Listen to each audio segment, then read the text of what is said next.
Hi hello welcome back to the channel Pathinaarukarandi. இன்னைக்கு நம்ம என்ன ஸ்பெஷலாக பார்க்க போகிறோம் அப்படின்னா எங்கள் ஊர் ஸ்பெஷலான பரோட்டா.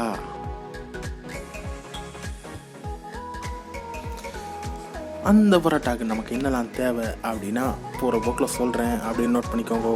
கொஞ்சம் மைதா மாவு, அதுக்கப்புறம் கொஞ்சம் லைட்டாக சோடா உப்பு ஆட் பண்ணிக்கோங்க. அதுக்கப்புறம் கொஞ்சம் கழித்து லைட்டாக உப்பு ஆட் பண்ணிக்கோங்க.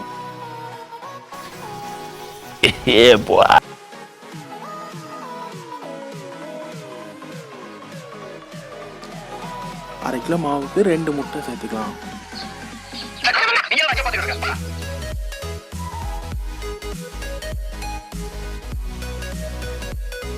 அப்புறம் தேவையான அளவு தண்ணியை ஊற்றி மாவு நல்லா விரசி இந்த மாதிரி ரவுண்டாக உருண்டையாக வச்சுக்கோங்க. அதுக்கப்புறம் அந்த உருண்டையிலேருந்து இந்த சின்ன உருண்டையை எடுத்து லைட்டாக உருட்டி வச்சுக்கிட்டு, அதுக்கு முன்னாடி ரொம்ப முக்கியமான விஷயம், மாவை ஒரு மணி நேரம் கிட்ட ஊற வச்சா நல்லாயிருக்கும்.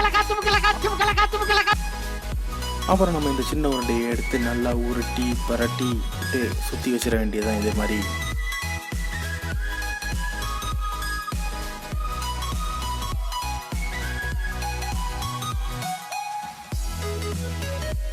அதுக்கப்புறம் சுத்தினதை எடுத்து நல்லா தேய்ச்சி முடித்து எடுத்து அடுப்பில் போட்டு இந்த மாதிரி சுட்டு எடுத்துட வேண்டியது தான்.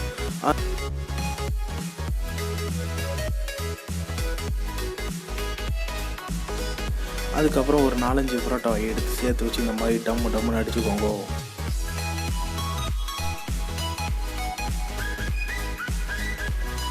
இப்போ நமக்கு பரோட்டா ரெடி ஆயிடுச்சு. ஸோ அதுக்கு உள்ள சைட் டிஷ்ஷை நம்ம பார்க்கணும்ல. ஸோ அதுக்கு நம்ம முட்டையில் வச்சு ஒரு கூட்டை ரெடி பண்ணிடுவோம்.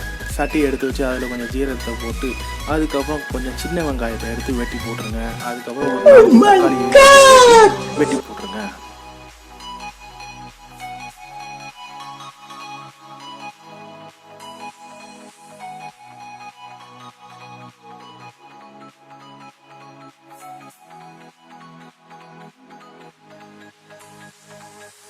கொஞ்சம் கரம் மசாலா, அடுத்து லைட்டாக மிளகாத்தூள்,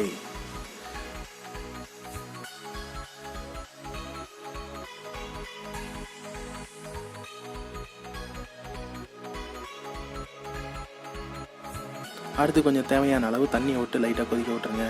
அதுக்கப்புறம் உங்களுக்கு எத்தனை முட்டை தேவையோ அத்தனை முட்டையை உடச்சி ஊற்றிக்கோங்க.